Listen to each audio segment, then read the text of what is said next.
Another story I heard about myself. This one happened in high school.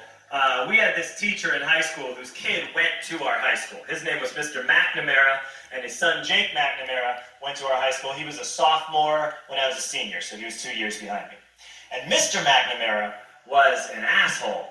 And one weekend, he and his wife decided to leave town, which you should never do if you're an asshole. And Jake McNamara decided to throw a party at the teacher's house. Hooray! And everyone around town heard about it, and we all got up individually and thought, okay, let's go over there and destroy the place. I walked into this party. Everyone I had ever met was there, and everyone was drinking like it was the end of the world. People were drinking like it was the Civil War and a doctor was coming to saw our legs off. It was totally unsupervised. We were like dogs without horses. We were running wild. I walked down to the basement. They had a pool table in the basement. One dude took a running start and threw his body onto the pool table and broke it in half.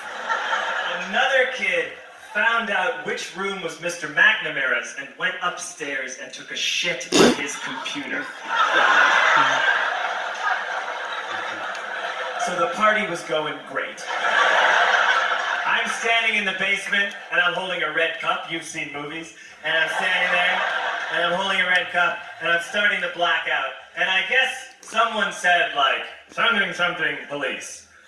And in a brilliant moment of word association, I yelled, fuck the police! Fuck the police! And everyone else joined in. 100 drunk white children yelling, fuck the police. With the confidence of guys who have like already been to jail and aren't afraid of it anymore. You know, they're like, I serve my nickel, you come and take me confidence. But white children. The reason someone had said something police was because the police were there. So a Chicago police officer walked down the stairs and got to the bottom in the basement and looked out over a sea of drunk toddlers yelling, fuck the police, in his face. And he was almost impressed. He was like, wow. And then he leaned into his walkie-talkie and went, get the paddy wagon. And my friend John, who is now a father, this man now has a baby, he grabbed a 40, smashed it on the ground, and yelled, scatter! And everyone ran in different directions. We all ran in different directions. It was like that scene in Ratatouille where the humans come in the kitchen and all the rats go in different ways. We all ran in different directions. I ran into the laundry room and I jumped up on the washing machine and I crawled out through a window into the backyard, and now I'm running through the backyard and there was this big chain link fence and I thought, I've never climbed a fence that high before. And then I woke up at home.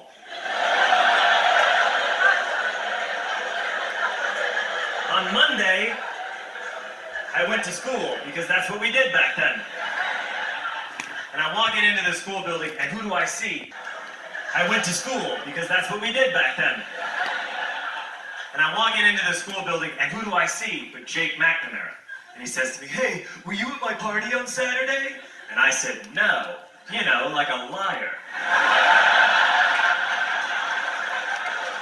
And he said, things got really out of hand. Someone broke the pool table. Someone took a shit at my dad's computer.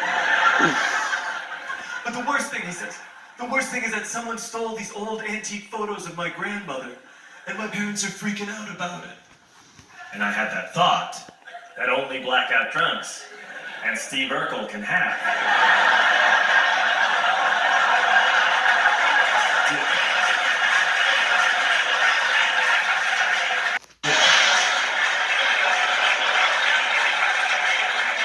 Did I do that?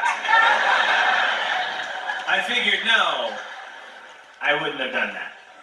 But I was never sure until 2 years later. Relax. I'm playing video games with this kid named Alex that we also went to high school with. 2 years later, we've graduated by now. We're playing video games for a couple hours. And then Alex says to me, hey, come here, I want to show you something.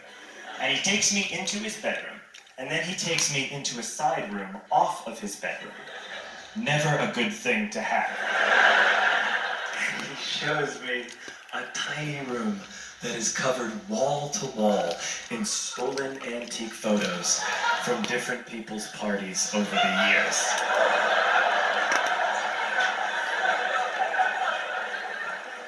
And I said, why? Why do you do this? And Alex said, because it's the one thing you can't replace.